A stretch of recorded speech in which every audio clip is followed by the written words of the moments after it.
It is Wednesday, so you know that means it's time for our overview of what's been going on in the real estate market in LaFleur County. I'm doing it in the morning this morning, so it's a little bit cooler. So, there in the last 7 days, there have been 22 new listings in LaFleur County, and that is residential, commercial, and land all combined. In the 0 to 100, there were three. In the 1 to 200, there were seven. So, a lot of activity there. In the 2 to 300, there were nine, a ton of activity there. 3 to 400, there was one, none in the 4 to 500, 500 and up, there were two. So, great listing activity this week. Lots of options for buyers out there. Pending, meaning it has gone under contract, there were 11. 0 to 100, there were four. 1 to 200, there were three. 2 to 300, there were two. 3 to 400, there were also two. None in the 400 and up. So, pretty spread across the 400 and under in the what went under contract. Closed, there were 11 that closed this week. There were two in the 1 to 200. There were four in the, I'm sorry, there were two in the 0 to 100. There were four in the 1 to 200. There were four in the 2 to 300. And there was one in the 3 to 400. So that activity was spread pretty good across the 400 and under as well.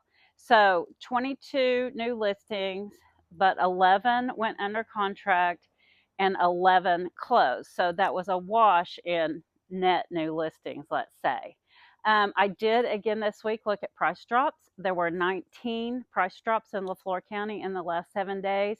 So that number is down a little bit from what we've been seeing the last several weeks, which says to me that sellers and their agents, quite frankly, are getting a little more realistic about setting the price well from the beginning. And that is so important because if you start too high, your days on market is going to be high, meaning the time you have to wait from the time you list till the time you find a buyer.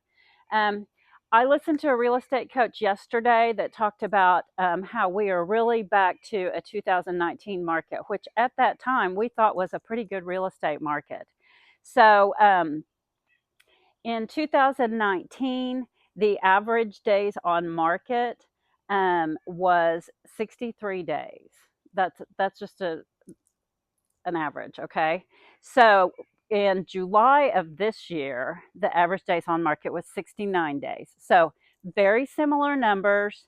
Um, so I know there's like the perception that the market is not good because of the craziness that we experienced during the COVID years was just off the charts and artificially made, quite frankly. And so we are skewed in what we perceive as a good market. So we are back to a normal pre COVID market.